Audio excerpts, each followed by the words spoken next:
Assalamualaikum warahmatullahi wabarakatuh. Selamat pagi.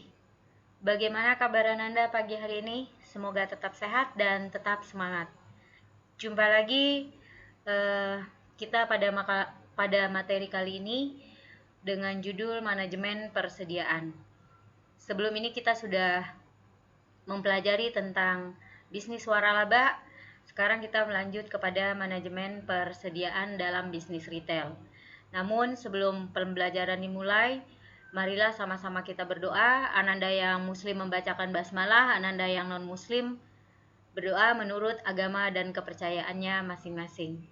Berdoa dimulai. Bismillahirrahmanirrahim. Baik, Ananda semua, marilah kita lanjut untuk pembelajaran berikut ini.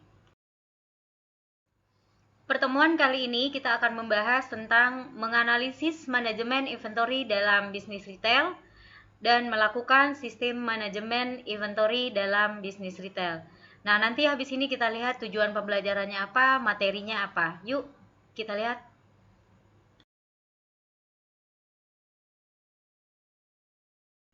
Baik, sebelum kita melangkah kepada materinya, kita lihat dulu tujuan pembelajaran kita pada pagi hari ini adalah menjelaskan pengertian manajemen inventory. Yang kedua, menjelaskan fungsi inventory. Yang ketiga, mengidentifikasi pentingnya manajemen inventory.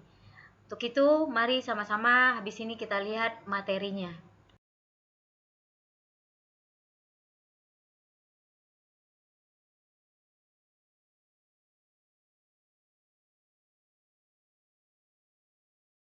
Oke, inilah materi kita pada kali ini. Yang pertama adalah pengertian dan pentingnya manajemen persediaan.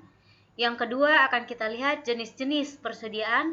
Yang ketiga, tujuan dan fungsi persediaan. Yuk kita melangkah ke materi yang pertama.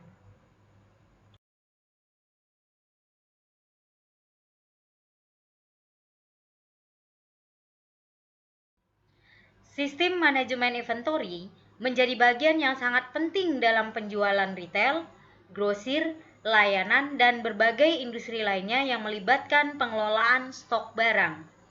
Namun, sebelum mengenal lebih jauh tentang manajemen inventory beserta manfaat, tujuan, fungsi, dan fitur-fiturnya, kita lihat dulu apa sih itu manajemen inventory.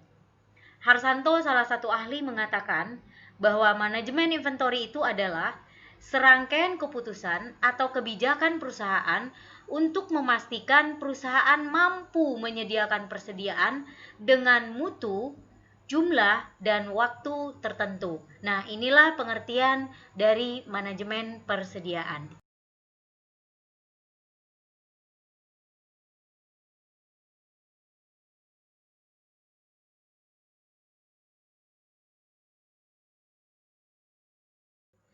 Saat ini, kebanyakan sistem manajemen inventory dapat diintegrasikan dengan sistem-sistem lainnya, seperti sistem akuntansi, sistem pembelian, dan bahkan menjadi salah satu bagian dari sistem ERP. Nah, sistem manajemen inventory yang sangat canggih memungkinkan perusahaan untuk mengelola persediaan mereka yang disimpan di banyak gudang yang tersebar di beberapa lokasi. Nah, ini merupakan di sini bisa kita lihat betapa pentingnya manajemen persediaan dalam suatu perusahaan.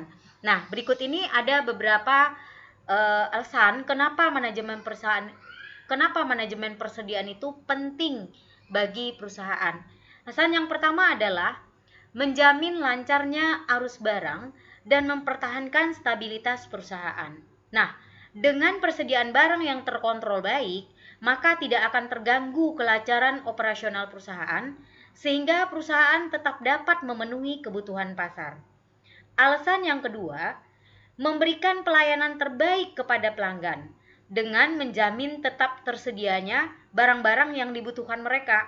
Nah, dalam hal ini, para pelanggan akan merasa dihargai sehingga mereka pun loyal terhadap perusahaan. Alasan yang ketiga, menekan pengadaan barang-barang yang memungkinkan atau kemungkinan tidak sesuai dengan kebutuhan pasar, sehingga tidak terjadi penumpukan barang yang berlebihan dan ternyata kurang diminati oleh pelanggan. Yang keempat, meminimalkan risiko keterlambatan datangnya barang yang dibutuhkan oleh perusahaan. Karena adanya persediaan barang di gudang yang dapat digunakan untuk operasional terlebih dahulu. Nah, inilah alasan kenapa pentingnya manajemen persediaan dalam perusahaan.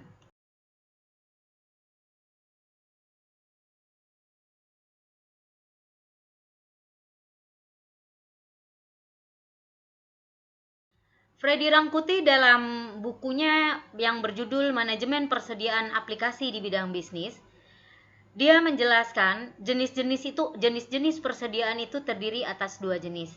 Yang pertama kita lihat menurut fungsinya. Nah, menurut fungsinya persediaan itu terbagi tiga. Yang pertama ada namanya batch stock. Apa sih itu batch stock? Yaitu persediaan yang diadakan karena kita membeli atau membuat barang-barang dalam jumlah yang lebih besar dari jumlah yang dibutuhkan saat ini. Jadi dalam hal ini, maksudnya pembelian atau pembuatan yang dilakukan untuk jumlah besar, sedangkan penggunaan atau pengeluaran dalam jumlah yang kecil. Nah, yang kedua ada namanya fluctuation stock. Nah, fluctuation stock ini persediaan yang diadakan untuk menghadapi fluktuasi permintaan konsumen yang tidak bisa diramalkan. Nah, dalam hal ini, perusahaan mengadakan persediaan untuk memenuhi permintaan konsumen jika tingkat permintaan menunjukkan keadaan yang tidak beraturan atau tidak tetap. Yang ketiga, ada namanya anticipation stock. Apa sih itu anticipation stock? Yaitu persediaan yang diadakan untuk menghadapi fluktuasi permintaan yang dapat diramalkan berdasarkan pola musiman yang terdapat dalam satu tahun dan untuk menghadapi penggunaan atau penjualan permintaan yang meningkat. Jenis stok ini itu dimaksudkan pula untuk menjaga kemungkinan sukarnya diperoleh bahan-bahan sehingga tidak mengganggu jalannya produk atau menghindari kemacetan produksi.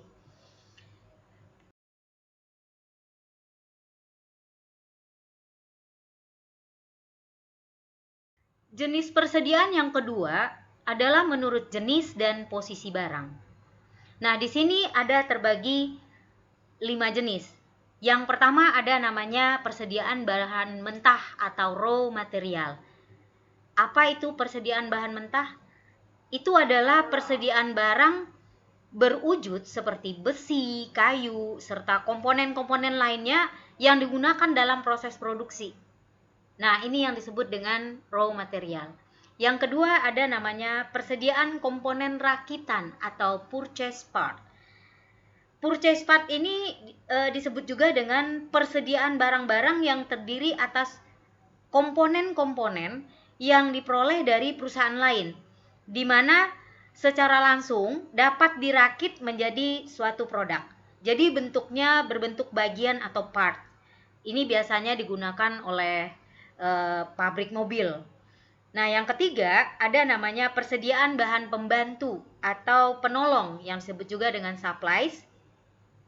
Nah, persediaan ini adalah persediaan barang-barang atau bahan-bahan yang diperlukan dalam proses produksi untuk membantu berhasilnya produksi atau yang dipergunakan dalam bekerja dalam suatu perusahaan tetapi tidak merupakan bagian dari komponen dari barang jadi.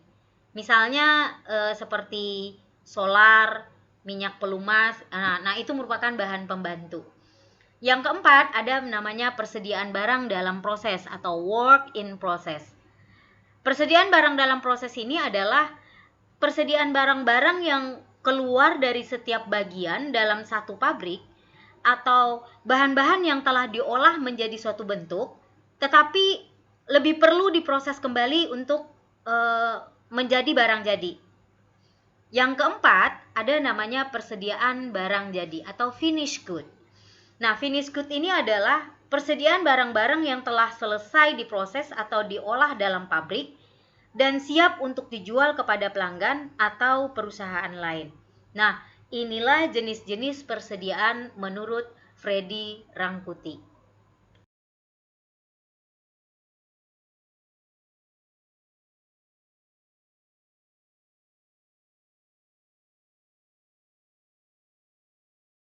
Oke, semoga Ananda masih tetap semangat untuk menonton video ini. Berikutnya kita lanjut dengan tujuan persediaan. Apa sih tujuan dari persediaan itu? Menurut Ginting, itu ada 6 tujuan dari persediaan. Yang pertama, pelayanan maksimal terhadap konsumen. Maksudnya, pemasaran ingin melayani konsumen secepat mungkin sehingga menginginkan persediaan dalam jumlah yang banyak. Yang kedua, efisiensi produksi. Nah, produksi ingin beroperasi secara efisien. Hal ini mengimplikasikan order produksi yang tinggi akan menghasilkan persediaan yang besar. Ini dimaksudkan untuk mengurangi setup-nya mesin. Nah, yang ketiga, efisien pembelian atau efisiensi pembelian. Dalam rangka efisiensi pembelian, bagian pembelian juga menginginkan persamaan produksi yang besar dalam jumlah sedikit daripada pesanan yang kecil dalam jumlah yang banyak. Jadi, pembelian ingin ada persediaan sebagai pembatas kenaikan harga dan kekurangan produk. Yang keempat, yaitu minimalisasi biaya. Bagian keuangan menginginkan minimalisasi semua bentuk investasi persediaan. Karena biaya investasi dan efek negatif yang terjadi pada perhitungan pengembalian aset daripada perusahaan itu sendiri. Nah, yang kelima, mengantisipasi fluktuasi kebutuhan tenaga kerja. Nah, di sini manajemen personalia atau manajemen HRD menginginkan adanya persediaan untuk mengantisipasi fluktuasi kebutuhan tenaga kerja dan PHK yang tidak diperlukan. Yang keenam, mengantisipasi terjadinya perubahan. Rekayasa atau engineering itu menginginkan persediaan minimal untuk mengantisipasi jika terjadi perubahan rekayasa atau engineering. Ada 6 dari tujuan persediaan, semoga penjelasannya cukup jelas.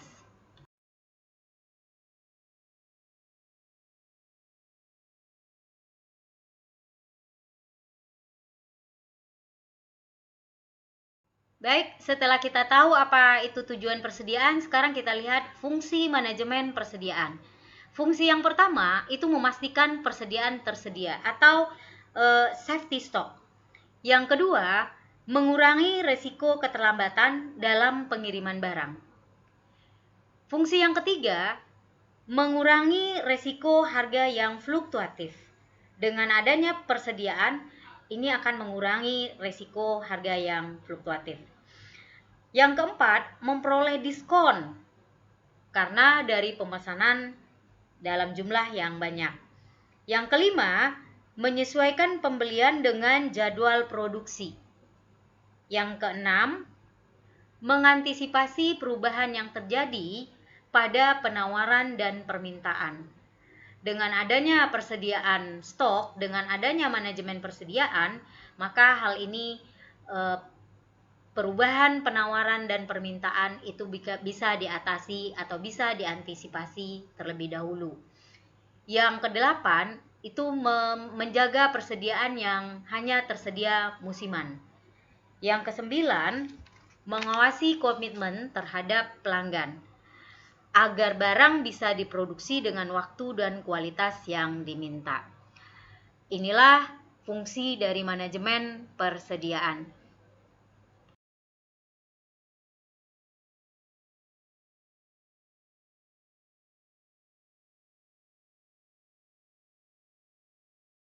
Oke, Anda semua, dengan berakhirnya penjelasan tentang fungsi manajemen inventory atau fungsi manajemen persediaan, maka berakhir pula pertemuan kita pada kali ini. Namun sebelum itu, Bu Reja mau menyimpulkan lagi bahwa tadi kita sudah membahas tentang manajemen persediaan, yang intinya persediaan diperlukan untuk dapat melakukan proses produksi, penjualan berjalan lancar, persediaan barang mentah dan barang dalam proses yang diperlukan untuk menjamin kelancaran produksi. Terus kita juga membahas kenapa manajemen persediaan itu penting dalam suatu perusahaan. Kita juga sudah bahas tentang jenis-jenis persediaan yang ada dua. Yang pertama menurut fungsi, yang kedua menurut jenis dan posisi barang, dan yang ketiga kita bahas tentang tujuan dan fungsi manajemen persediaan. Nah, itulah pembahasan materi kita pada pertemuan kali ini. Sebelum kita mengakhiri, maka ada baiknya kita berdoa terlebih dahulu supaya apa yang kita pelajari pada pagi hari ini bisa bermanfaat untuk Ananda semua. Bagi Ananda yang muslim membacakan hamdalah, dan Ananda yang non muslim membacakan atau berdoa menurut agama dan keyakinan masing-masing.